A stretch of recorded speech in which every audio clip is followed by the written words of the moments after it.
चुपचाप मौन होकर सह जाओ। तुम्हारा स्वामी विधान करके तुम्हें दुख भेजा है तो बहुत बड़ा उसमें कोई सुख है। वो मंगल भवन है, तुम्हारा मंगल होने नहीं दे सकता। दिखाई दे सकता है कि अब अमंगल हो गया हमारा, अमुक अमुक अमुक, कुछ नहीं। धैर्य पूर्वक अपने मार्ग में सीधे चलते रहो। उसका विधान आया है, वो दुखद हो या सुखद। सुखद है तो हर्षित मत हो, दुखद है तो शोकित मत हो, आगे बढ़ो। देखो ये अध्यात्म है। ये कमर कस लो कि इस जन्म में मुझे इस भव समुद्र से पार होना ही है।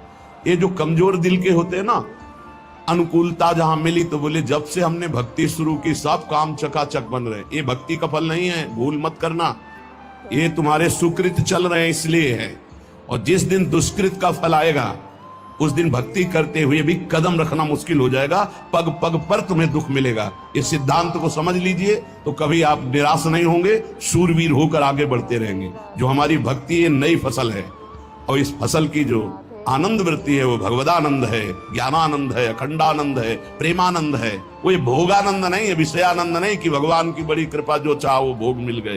ये सुकृतों के फल है। ये सुकृत और दुष्कृत दोनों को यही नष्ट कर दो और निकल चलो भगवान की परम धाम में, जहां नित्य सेवा सुख का आनंद सहचर्यां ले रही है।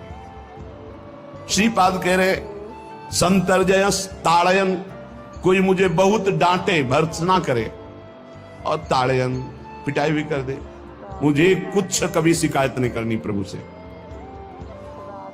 देख रहे हैं ना, वो उन्होंने विधान किया है ना कि इसको पीटो, तो हम चुपचाप पीट लेंगे, किसी से नहीं कहना। रही मन की मन व्यथा रखिए मन में गोए, सुनिठ ले हैं लोग सब बांटने। इसलिए असंगो हम, असंग किससे कहें अपने दुख सुख की बात। अपना दिल तो दिलवर को दे दिया, जो बीते सो दिल तो उनके पास है, वो तो जाने दुख सुख की बात, हम क्या जाने। हम तो बस आपके हैं।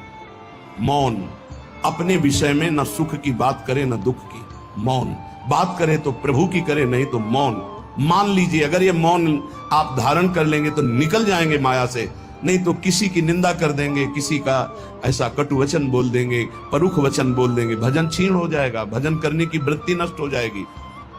जीवन में अगर कोई हमें कष्ट दे रहा है तो हमारा कर्म है, ना कि कोई व्यक्ति।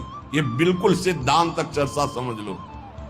वही व्यक्ति जो मुझे द्वेष करता, वही व्यक्ति जो मुझे कष्ट और दंड देता, वही व्यक्ति प्रणाम करके छाती से लगाकर आंसुओं की धारा से अभिषिक्त किया, तो वो व्यक्ति था या कर्म।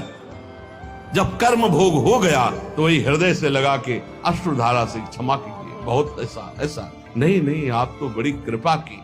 व्यक्ति कभी कष्ट नहीं देता, मेरा कर्म उसके ऊपर सवार होकर मुझे दंड देता है। इसलिए मैं किससे कहूं, अपनी जबान से दांत कट जाए तो किससे कहूं।